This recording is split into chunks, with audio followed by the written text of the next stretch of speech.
Pode sentar, igreja. Apocalipse, capítulo de número 3, versículo de número 14. Apocalipse, capítulo de número 3, versículo de número 14. Estou feliz de ver alguns irmãos aqui que há um tempo não vi. Deus os abençoe. Nossa irmã Ingrid, o irmão, a mãe dela, né? E nossa irmã Ilana lá no final. Oh, Jesus, abençoa a vida do teu servo. Meus irmãos, tem dia que é mais fácil de pregar. Por quê? Porque a gente sente que Jesus está na casa.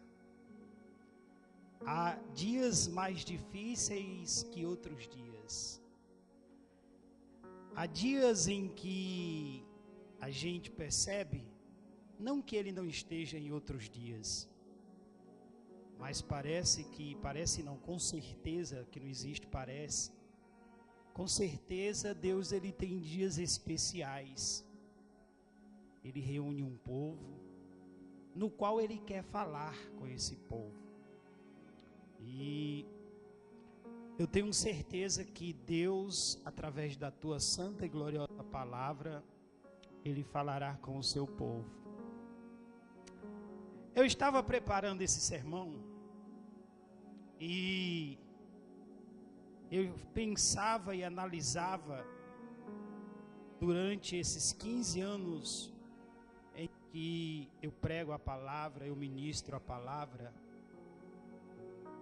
Eu dizia, Jesus, quão difícil é ser pastor.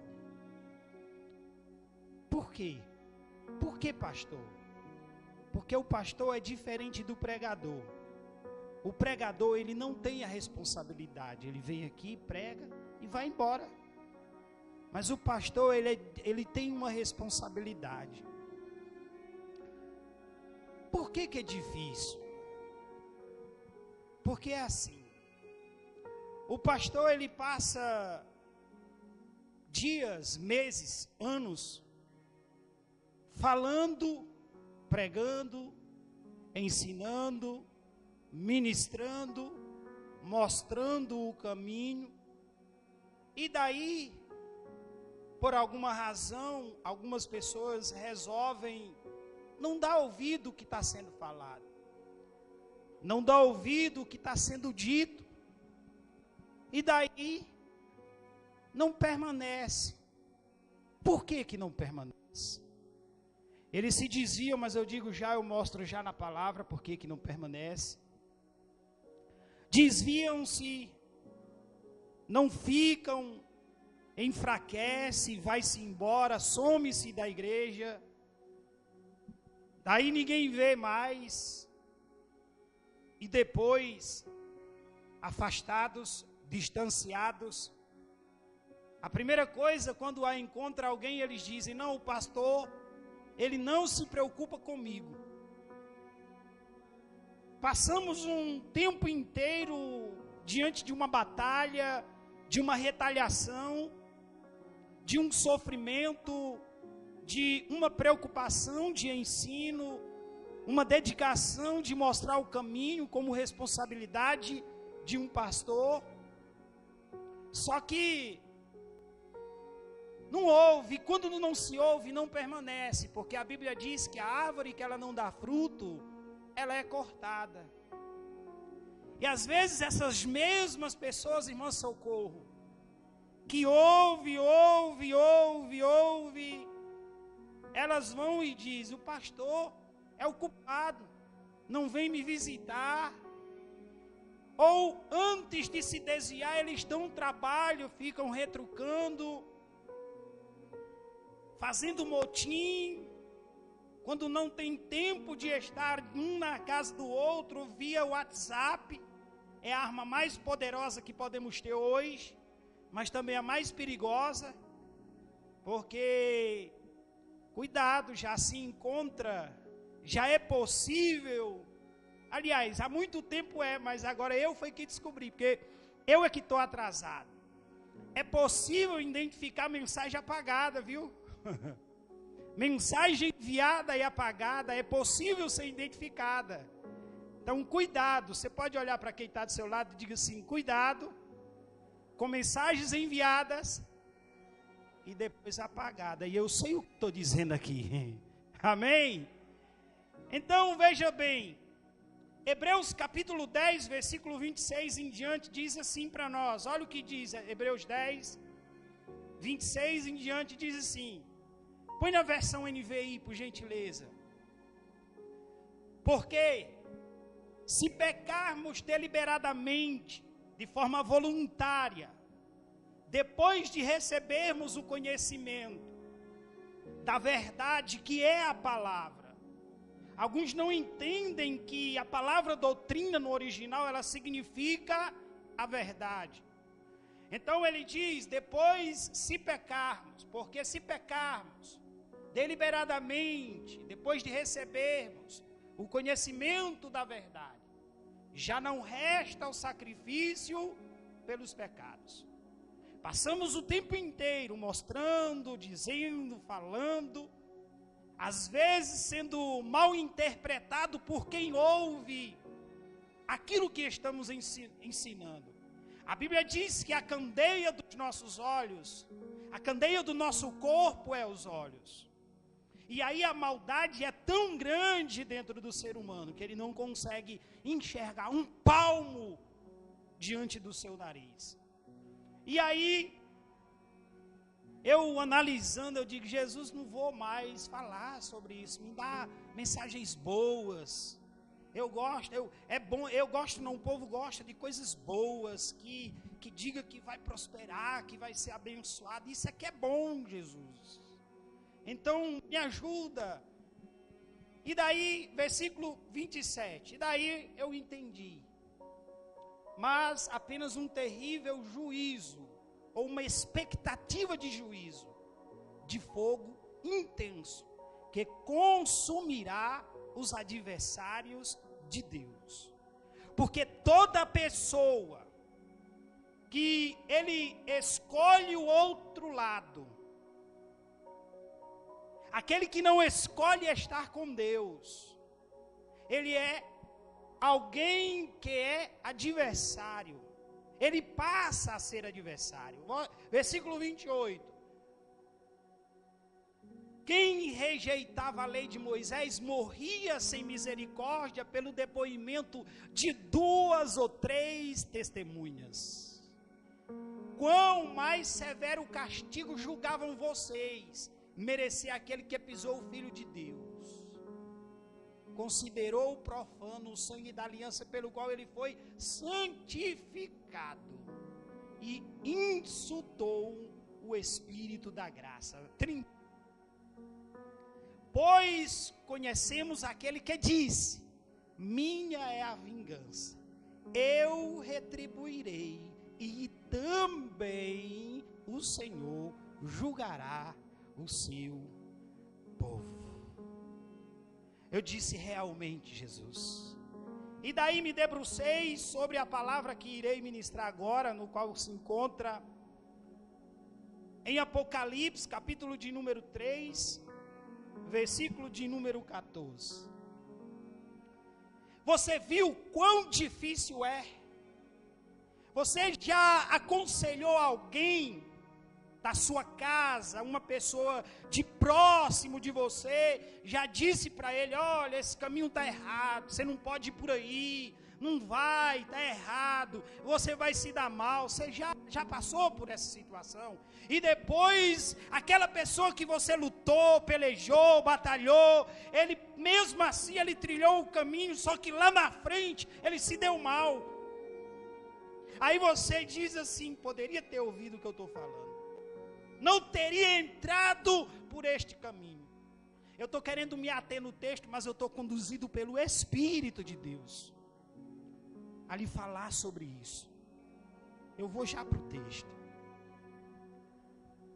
E de repente aquela pessoa olha para você e diz assim: ó, poderia ter me ajudado se sabia que eu ia entrar nesse caminho, mas como que ajuda alguém que não dá ouvido?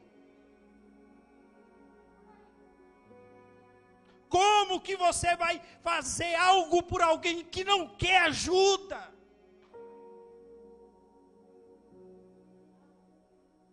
Cabeça dura. Deus está falando, está dizendo.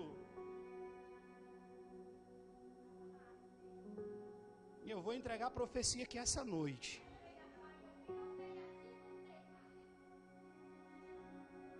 Quem creu, creu. Quem não creu,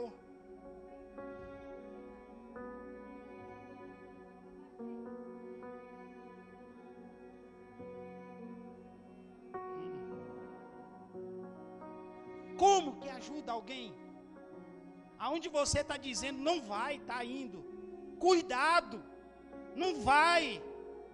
Depois quebra a cara e vai e põe a responsabilidade, tira a responsabilidade dele e joga na gente. O pastor passa a vida toda falando, dizendo. No meio do caminho, intrigado, chateado com o pastor, porque ele está dizendo, depois que cai, o pastor é o culpado de novo.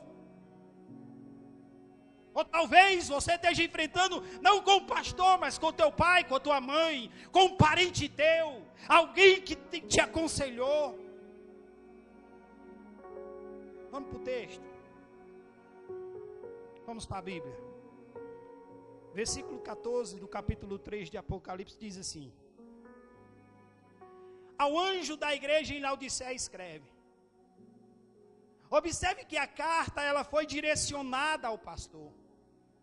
Porque o anjo aqui é o pastor. Ao anjo da igreja em Laodiceia escreve. Por quê? Porque a responsabilidade de entregar a mensagem é do pastor. Estas coisas diz o Amém, a testemunha fiel e verdadeira, o princípio da criação de Deus. Conheço as tuas obras, que nem és frio nem quente, quem dera fosse frio ou quente. Por quê? Quem dera fosse frio ou quente. Porque sabemos que uma água fria, ela vai resfriar. Uma água, ela fria vai resfriar. E a água quente, o que é que ela vai fazer? Ela vai nos trazer náusea e daí iremos provavelmente provocar. Aí ele diz, assim porque és morno e nem és quente, nem frio estou ponto de vomitar-te da minha boca. Pois dizes, eu sou rico e abastado e não preciso de coisa alguma, e nem sabes que tu és infeliz, sim, miserável, pobre, cego e nu. Não sou eu que estou dizendo nada com ninguém, irmão, pelo amor de Deus, é a Bíblia. Aconselho-te que de mim compres ouro refinado pelo fogo para te enriqueceres, vestiduras brancas para te vestires, a fim de que não seja manifesta a vergonha da tua nudez, e o colírio para ungir os seus olhos, a fim de que vejas, eu repreendo e disciplino a quantos amo. Sê, pois, zeloso e arrepende-te. Irmãos, de todas as cartas da Ásia, direcionadas às igrejas da Ásia, essa carta aqui, ela é a mais severa. Por quê, pastor? Porque nós não vamos encontrar nenhum tipo de elogio nessa carta. A única coisa boa que nós vamos encontrar nesta carta é a opinião da própria igreja a respeito de si mesmo. A única coisa boa que nós vamos encontrar nesta carta é a opinião da própria igreja de Laodiceia acerca de si mesmo. Irmãos, Laodiceia era uma cidade muito importante por causa da sua localização, e ela ficava no meio de grandes centros comerciais. Era uma igreja, uma cidade rica, era uma igreja que tinha a cara da cidade. Aquela igreja, em vez de transformar a cidade, ela se acovardou, ela se omitiu, porque a responsabilidade daquela igreja era de transformar a cidade em qual ela estava localizada. mas ela tinha se conformado com a cidade. Os crentes daquela igreja eram crentes sem entusiasmo, eram crentes frouxos, eram crentes débeis de caráter. Eles estavam sempre prontos, mas era para se comprometerem com o mundo. Aí esta carta ela vai nos mostrar a popularidade daquela igreja. Porém, a gente vai observar que ela estava muito satisfeita com a sua prosperidade. Uma igreja que estava orgulhosa dos seus membros. Aquela igreja era uma igreja que a sua religião, ela era uma simulação, ela é dissimuladora. E aí agora aquela cidade, a gente vai ver iniciando aqui, ela vai se destacar por 4 características. A primeira característica pelo qual essa cidade, essa igreja, ela vai se destacar, é pelo centro bancário e econômico que ela possuía. Ela era uma cidade de muitos ricos. Era uma cidade mais de rico do que de pobre. Era um lugar de milionários. Os habitantes daquela cidade, eles eram orgulhosos da sua riqueza. Aquela cidade era tão rica que ela não sentia necessidade de Deus. Então, ela se destacava pelo seu centro bancário que possuía. Uma outra característica pelo qual ela se destacava é pela indústria de tecido que lá a possuía. Laodiceia, ela produzia uma lã especial e famosa no mundo inteiro. A cidade, ela se orgulhava da roupa que produzia. E daí uma terceira característica pelo qual aquela cidade, ela se orgulhava, era pelo centro médico que ela possuía. Ali naquela cidade havia uma escola de medicina famosíssima, que estava produzindo um colírio famosíssimo, um colírio quase que milagroso, um colírio que quase que milagroso, usando aquele colírio, trazia a cura de alguns problemas para aquele povo. E uma quarta característica pelo qual aquela cidade se destacava era pelo centro das águas térmicas. Laodiceia, ou seja, próximo de Laodiceia, havia 2 cidades. A primeira era Colossos, conhecido pelas suas águas frias e refrescantes. A segunda é Herápolis, conhecida pelas suas águas quentes e medicinais. Tanto que as águas quentes de Herápolis era como as águas frias de Colossos, elas eram terapêuticas. E aí, daqui Jesus vai iniciar, vai fazer um diagnóstico dessa cidade.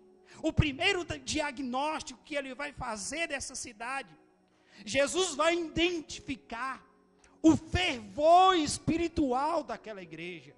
Quando ele diz no verso de número 5, ele diz: eu conheço as tuas obras. Jesus está iniciando em um diagnóstico. Ele está fazendo um diagnóstico.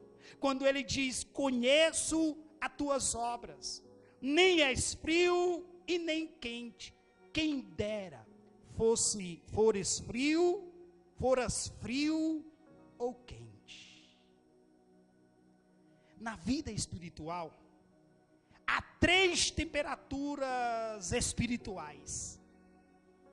A primeira nós vamos encontrar lá no Evangelho de Lucas, capítulo 24, versículo de número 32.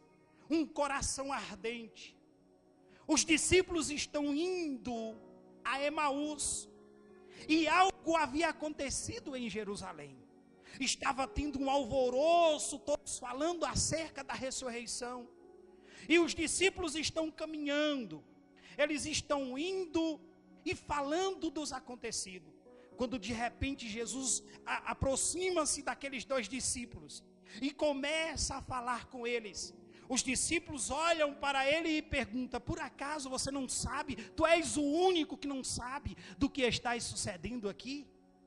E Jesus começa agora a falar acerca, ou seja, desde a época de Moisés até todos os seus acontecidos, ou os acontecidos dos seus dias.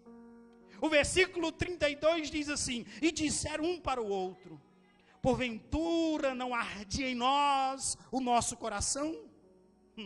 Porventura não ardia em nós o nosso coração?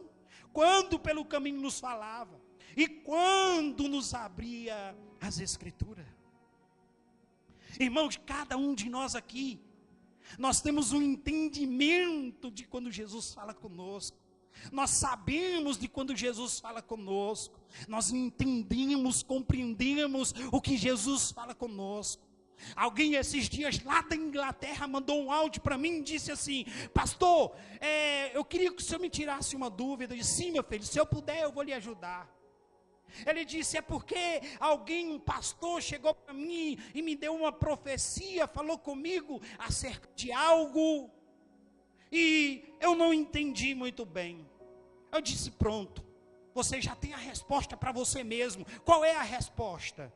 Se você não entendeu, é porque não é para você. Por quê? Porque todas as vezes que Jesus fala conosco, nós compreendemos, nós entendemos, o nosso coração arde, nós o desejamos. Então, quando o coração ele não sente mais o desejo de ouvir a palavra de Deus, nós devemos tomar cuidado, porque ele diz: quem deras fosse frio ou quente. Nós precisamos urgentemente clamar pelo um reavivamento, pedir a Deus: Senhor, traga sobre mim um reavivamento, porque o meu coração não arde mais, o meu coração não é mais desejoso de ouvir a tua palavra. E a Bíblia diz que a árvore que ela não dá fruto, ela é cortada. E eu quero clamar aqui esta noite pela sua vida. Deus, em nome de Jesus Cristo, eu quero clamar, Senhor, por esta vida. Não arranque, Senhor, mas que o Senhor venha poldar, que o Senhor venha poldar para que possa trazer mais fruto, para que possa dar fruto e o fruto permaneça.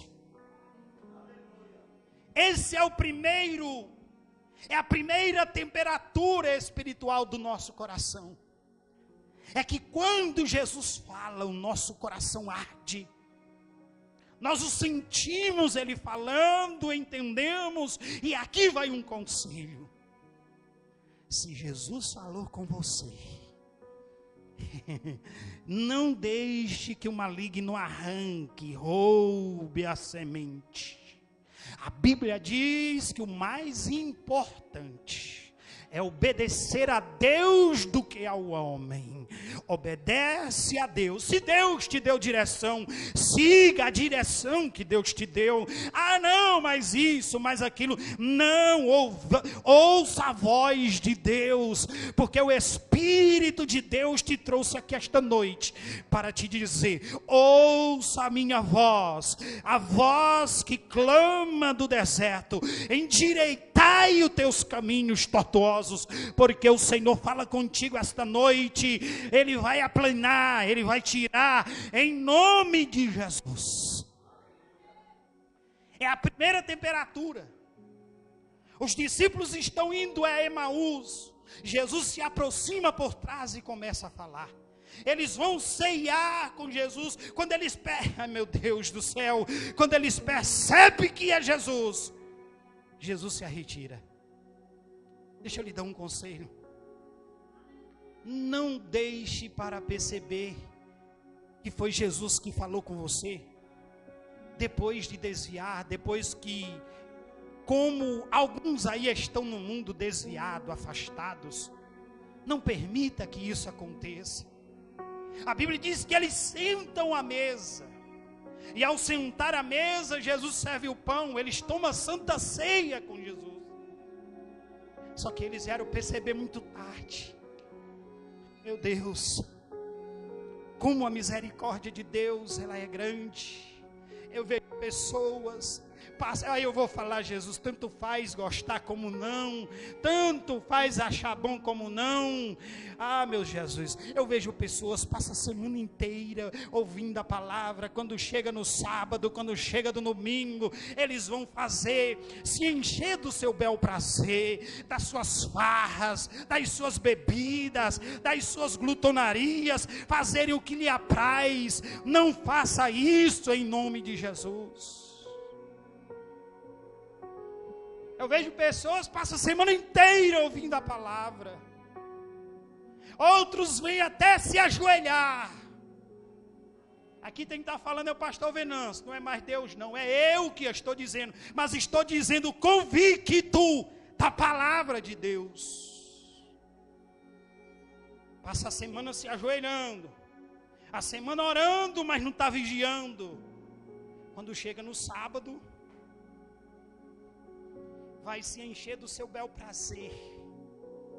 Quando chega no domingo, vai fazer tudo o que lhe apraz. Eu estou falando aqui com convicção bíblica. Esquece Deus, é eu que estou falando com convicção bíblica, o que a Bíblia diz sobre a palavra. Sabe por quê? Porque Deus me constituiu como um pregoador da sua palavra, para orientar, para mostrar aonde está o caminho. E se não quer seguir o caminho, não adianta colocar culpa em ninguém.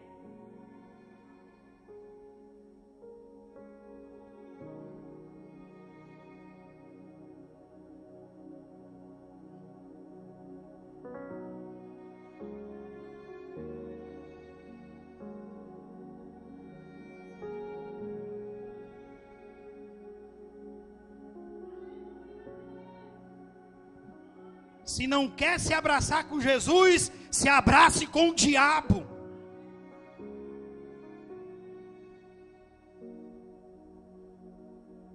Ô pastor doido.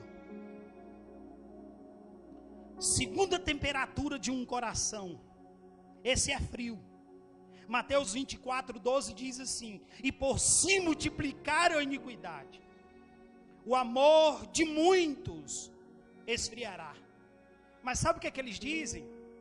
Eles querem atribuir ao pregador da palavra que o coração dele está duro, que ele está duro, que ele está falando duro demais, mediante o que ele está fazendo. Porque sempre tem um Adão e Eva dentro da igreja. Como assim, pastor? Deus faz o homem, Deus criou, o homem apareceu. Eu disse, rapaz, esse cara não pode ficar só. Vou falar. Eu estou sentindo um negócio aqui, um arrupio. Eu tô achando que esse arrupio vem de Deus, do diabo não é. Aí vou fazer.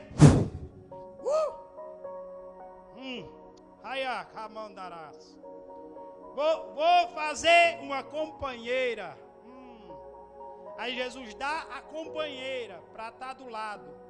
Só que ele quer ficar em cima, pisar. Só que foi feito daqui, não foi feito daqui e nem daqui. Por quê? Porque Jesus dá para estar do nosso lado. Aí fica só de novo. Por quê? Porque não soube cuidar daquilo que Deus deu. Olhe para quem está do seu lado e diga assim: cuidado. Eu vou falar, Jesus, porque aqui não tem só um casal, eu tenho que falar. Eu vou falar. Tem mulher aqui que está cansada.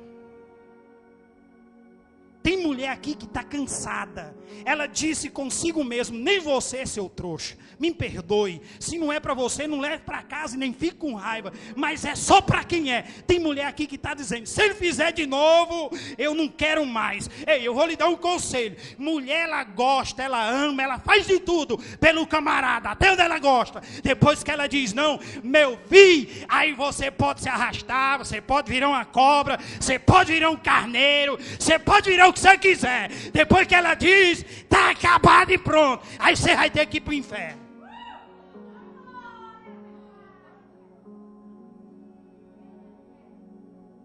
Tem mulher que está dizendo assim: eu vou, ela está fazendo assim, ó, eu não aguento mais, eu não aguento mais, Mas se ele fizer de novo, essa é a última vez. Eu podia até lutar e dizer, é para tu.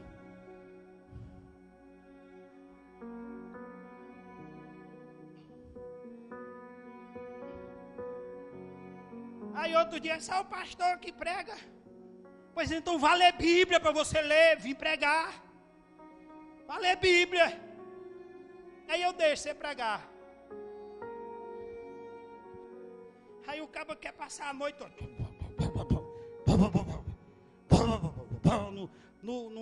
nos demônios do Free Fire. Aí depois quer pregar o quê? Eu passo o dia trabalhando, pelejando com gente. Já é uma luta com gente, mas eu estou ali ligado. Jesus, aí o Espírito diz, opa, para cá. Eu estou dizendo, Jesus, tem um negócio errado aqui. Aí eu fico procurando, mas eu estou ligado, porque eu estou trabalhando com gente.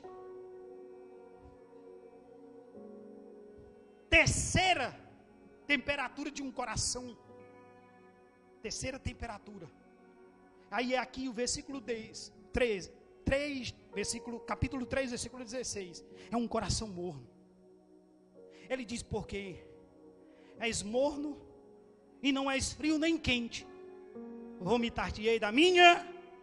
Quem está dizendo? Sou eu ou é o pastor ou é a Bíblia? É a Bíblia, é a palavra. Porque nem és quente. Irmão, quando você passa, quem vai para a academia, os irmãos que vão para a academia aqui, que se exercita, passa a academia, quando ele sai dali, ele quer tomar o quê? Uma água resfriada. Por quê? Porque vai resfriar o corpo. Se ele tomar quente, uma água quente, ele não vai tomar. Mas se ele utilizar em alguma parte do corpo, se ele levou uma pancada, usou uma água quente, vai desinflamar. A água quente serve para curar, e a água fria, ela serve para resfriar. Mas a água morna, amorna água e toma um pouquinho para dormir, vai causar náuseas. É o que Jesus está dizendo. Ou você é crente ou você não é. Você não pode ficar em cima do muro. Porque senão, uma hora você leva uma pedrada do dono da casa e você morre. Ainda bem que eu não sou Deus, porque se eu fosse Deus, ainda bem que eu não sou. Porque o tanto de gente que eu vejo em cima do muro andando, eu digo, eita moça, fica passando. Se eu sou Deus, ainda bem que ele não otorgou esse poder para o homem, né ou não é? Por quê? Porque nós somos maus de natureza. Temos uma natureza adâmica. Mas Jesus nos convida. Daqui a pouco ele vai nos dar um conselho. O problema da igreja de Laodiceia não era moral. Não havia falsos mestres, não havia heresia, não havia pecado da imoralidade, não. O que faltava na igreja de Laodiceia era fervor espiritual, vontade de estar na casa de Deus, vontade de se afadigar na palavra, vontade de orar, vontade de vigiar, vontade dos afazeres de Deus. A igreja de Laodiceia, a vida espiritual deles era morna, apática, indiferente, acomodada. Eles não demonstravam interesse em ter comunhão com Cristo, ter uma vida de serviço para o Senhor. Aí o segundo diagnóstico que Jesus vai fazer da igreja, esse aqui ele vai identificar o quê? Que o pior do que ser morno, Jesus identificou que o crente morno é pior do que o incrédulo frio.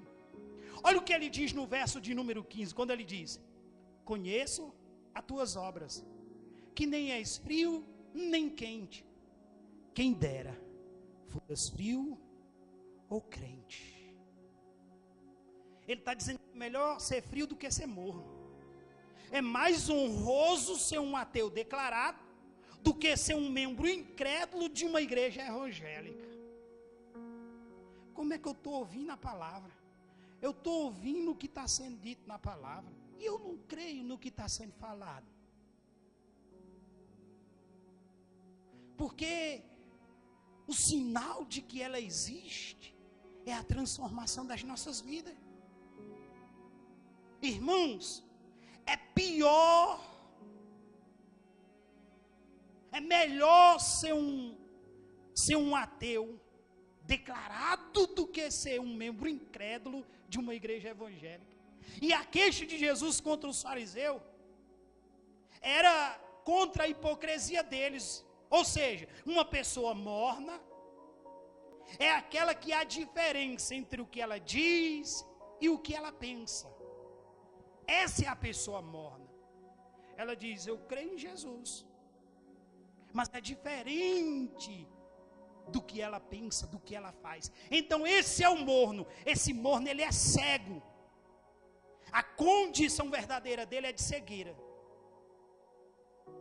Aí ele vai fazer uma terceira identificação. Jesus identificou que a autoconfiança da igreja era falsa e absoluta.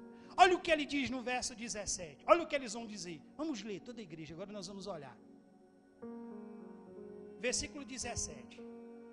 Pois dizes, estou rico e abastardo, e não preciso de coisa alguma.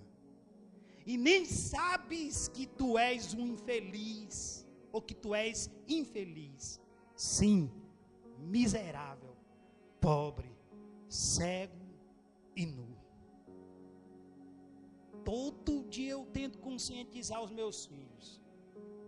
Eu digo, nós não somos ricos. Nós temos muita conta para pagar.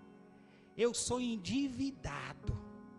Então ninguém é rico. A gente tem muita conta para pagar. Vocês não fiquem querendo apresentar ao mundo aquilo que vocês não têm, não. A gente tem um monte de dívida, não vai não. Quando eu vejo um querendo, opa, vem cá menino, olha o tanto de dívida que tem ali, bora pagar. A gente tem que chegar para os nossos filhos e conscientizá-los de quem nós somos. Nós não podemos deixar eles pensar que a gente é rico sem a gente ser, que senão depois vai dar trabalho.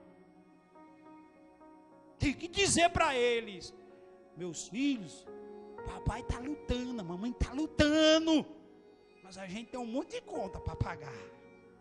Bora trabalhar para pagar as contas? Porque querer bater de rico sem ser rico, é como diz um colega meu, que eu não sei se eu posso confiar muito nele. Ele diz, se você estiver num lugar onde Deus não te colocou, pode te preparar que Ele vai tirar você de lá. É mais ou menos assim que ele diz.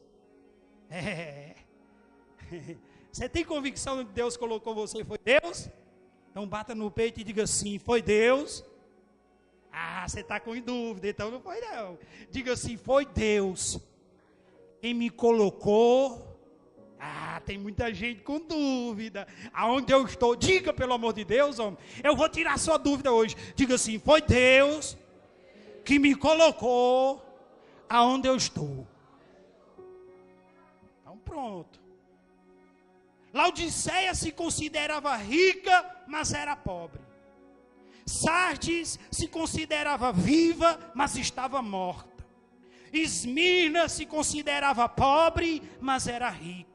Filadélfia tinha pouca força, mas Jesus coloca diante dele uma porta aberta. E é sobre essa porta que eu quero profetizar. A tua força pode estar pouca, mas eu quero profetizar. Jesus vai abrir uma porta, e essa porta vai te ajudar a você se libertar do pecado, a você se libertar de coisas que você sabe que não é mais para fazer. Em nome de Jesus, eu profetizo, eu determino esta porta aberta na tua vida, em nome de Jesus.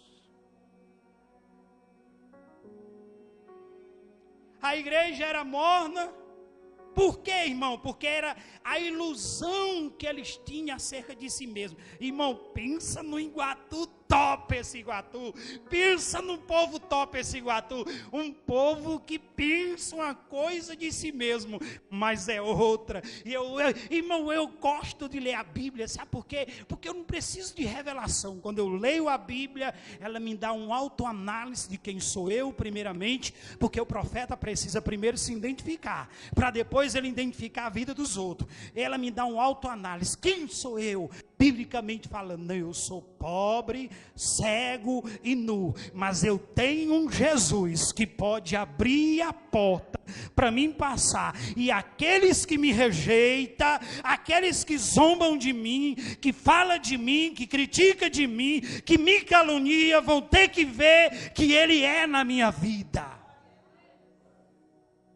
A igreja não tinha consciência da sua condição. Ela era orgulhosa por causa do ouro, da roupa, do colírio, mas ela era pobre, era cega, era nu. A congregação de Laodiceia estava cheia de frequentadores presunçosos. Eles diziam: sou rico e abastardo, não preciso de coisa alguma. Jesus diz: tu é pobre, tu é cego, tu estás nu, mas eu posso abrir a porta para tu enxergar, para tu ver, para tu ter o que tu deseja. Eu posso.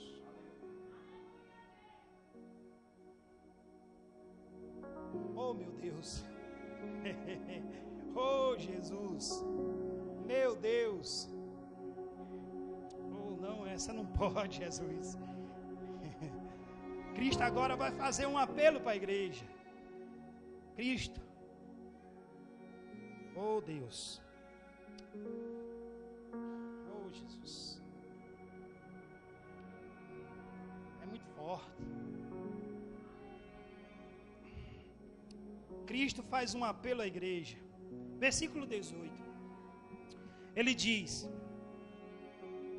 aconselho-te.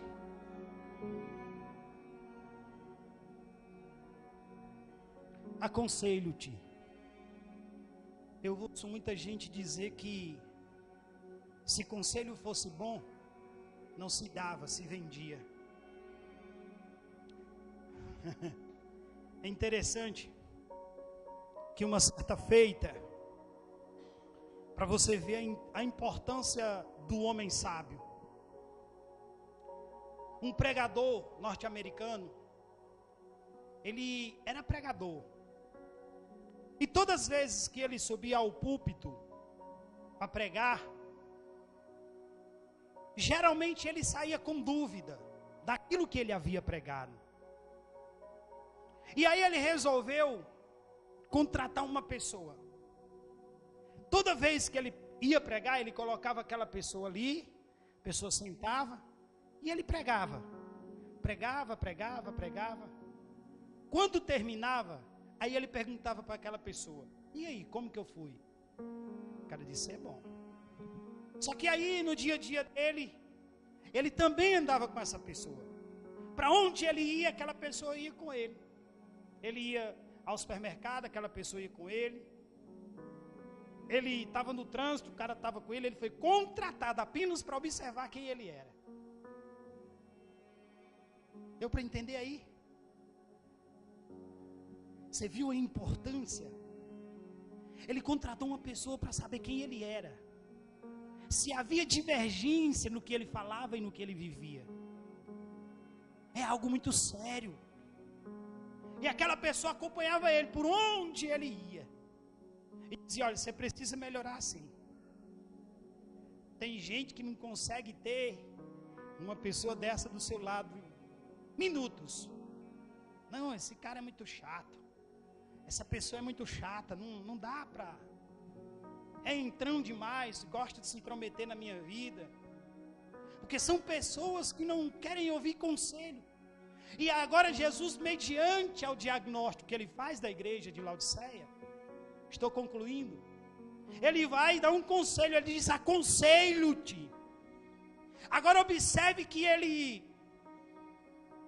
prefere dar conselho em vez de dar ordens, em vez de brigar. Ele aconselha.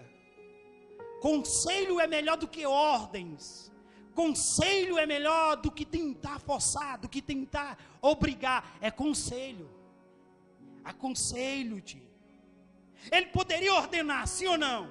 Mas ele vai dar um conselho. Por quê? Porque ele prefere aconselhar do que ordenar. Aí olha o que ele está dizendo, ó, que de mim compres ouro provado no fogo. Irmão, ouro provado no fogo aqui é o reino de Deus. Deixa eu lhe dizer uma coisa. Nada do que eu e você conquistar nessa terra se compara ao que Jesus tem para nós. Não se compara. Não existe comparação. Nós podemos conquistar o que for, mas nada se compara ao que Ele tem guardado para mim e para você. Sabe o que Jesus tem guardado para mim e para você? Talvez você é alguém que está aqui nessa noite, é alguém que tem posses, mas eu quero te apresentar coisas melhores do que tuas posses. Sabe o que é? É aquele, você não vai mais sofrer, você não vai mais sentir angústia, você não vai mais sentir dor, você não vai mais ser cego, não, você não vai mais ser cego. Se você for aleijado, lá não tem mais alejo. Se você for feio, também lá você não vai mais ser feio, porque lá todo mundo será do mesmo jeito. Esse espírito de coitadinho, de milindreza, eu sou coitado. Não, você é alguém escolhido por Deus. Foi Deus que te escolheu, foi Ele que te chamou. Agora você precisa atender o chamado dEle. Ele está aqui nessa noite, dizendo para mim e para você: eis que estou à porta e bato. Se você abrir, Ele vai entrar, vai ceiar, vai fazer morada. Irmãos, Ele diz: te aconselho que de mim compres ouro provado. Aí Ele diz: para que te enriqueças, para que não sofra mais, roupas brancas. Ele está falando da justiça, da santidade. Aí para que vistas e não apareça a vergonha da tua nudez. Veja que não existia nenhuma defamação moral, não. Ele diz: e não apareça a vergonha da tua nudez, e que unja os teus olhos com colírio, para que vejas. O colírio que Jesus traz para mim e para você, Ele nos dá discernimento. O colírio, ele tem o poder de abrir os olhos, de nos dar o discernimento. Sabe o que Cristo está chamando? Ele está chamando os crentes a confiarem nele, a confiar exatamente nele, exatamente, plenamente, confiar nele. Aí o versículo 19, estou caminhando para o fim, tem um pouquinho de paciência. Caminho 19, aí ele vai trazer mais uma exortação. Olha o que ele diz. Vamos ler. Ele diz, sabe o que? Eu repreendo e castigo. Em outras versões diz, eu disciplino a todos quantos amo. Ele, na minha versão aqui, ele diz, eu disciplino e repreendo a quantos amo. Na NVI diz, eu repreendo e disciplino aqueles que eu amo. Está sendo disciplinado por Deus? É porque Ele te ama.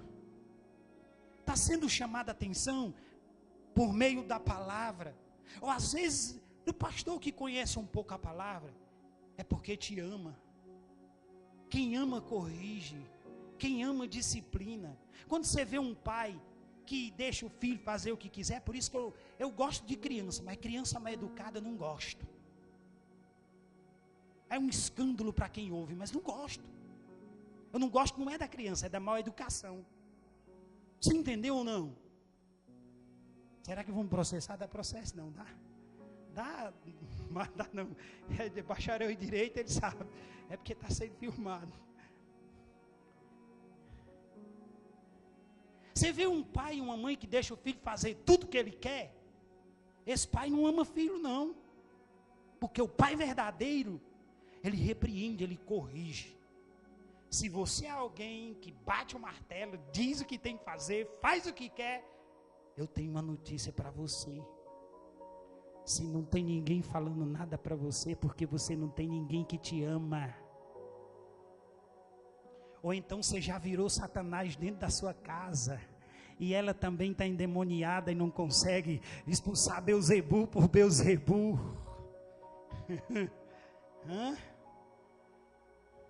Aí, ele diz, eu disciplino. Irmãos, Cristo não desiste da igreja, Ele não desiste. Apesar da condição da igreja, Ele não desiste. Por quê? Porque Ele ama.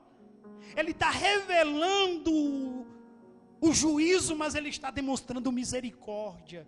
Disciplina de Cristo é como um ato de amor. A pedra preciosa tem que ser lapidada para ela poder brilhar.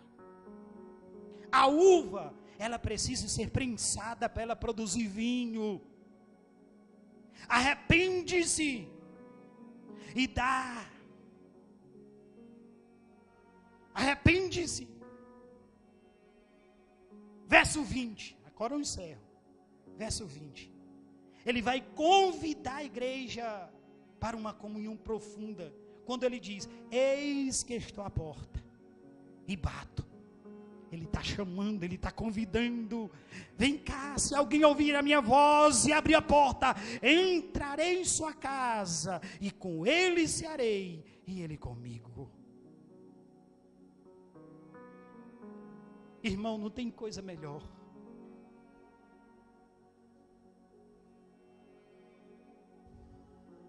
Não tem coisa melhor do que a presença de Deus. É algo inquestionável, é algo incomparável. E a gente precisa entender que a salvação, ela é algo totalmente pessoal. Se você está aqui, você é alguém escolhido por Deus, que está sendo convidado a participar, a permanecer na salvação. Então a salvação é uma questão pessoal. Enquanto muitos batem a porta no rosto de Jesus, outros são convidados por Ele. Jesus, Ele bate a porta, irmão, através das circunstâncias. E as circunstâncias podem ser diversas. Você pode se deparar aí com uma doença contagiosa, um diagnóstico que só vai ter resultado positivo mediante a sua porta aberta. Se abrir, porque o diagnóstico foi dado. O diagnóstico foi dado, o médico Deus, mas ele veio do céu. O médico deu o diagnóstico para você, mas ele veio do céu. E esse diagnóstico você não está entendendo, mas Deus está dizendo para você que essa noite, foi eu que usei o médico para te dar o diagnóstico. Estou batendo na porta. É preciso ouvir a voz de Jesus. Deixa eu fazer uma pergunta para a igreja. Será que se eu ler outro versículo eu me torno mentiroso?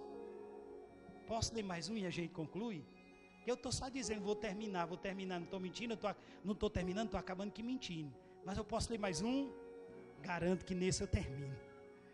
Aí agora no versículo 21, aqui é o top. Aqui é que é o bom, onde ele faz uma promessa. Aí ele diz assim, ao que vencer, lhe concederei que se assente comigo no trono. Cadê a irmã Lisângela? Já foi? Você não deu glória a Deus, irmão? Vou ler de novo, irmã Lisângela. Ao que vencer, concederei que me assente comigo no meu trono. Assim como eu venci e me assentei com meu papai no seu trono, eu quero você comigo. É uma promessa, irmão. Ele diz para nós que se a gente vencer as dificuldades, a gente vencer as calúnias, a gente vencer o povo que não gosta da gente, os invejosos, esse povo aí mesquinho, se a gente vencer essa situação, a escassez, a dificuldade, aquele povo, Jesus, aquele povo que chega para perto da gente para se aproveitar, aqueles enganadores, se você vencer esse povo, você vai sentar comigo no meu trono junto com o meu papai. Assim como eu estou sentado, você vai sentar também. Se coloque sobre os teus pés, em nome de Jesus.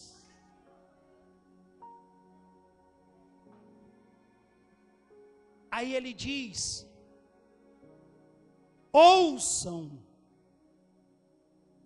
ou seja, quem tem ouvidos, ouçam o que o Espírito diz às igrejas. Amém? Glória a Deus. Vamos orar para a gente concluir.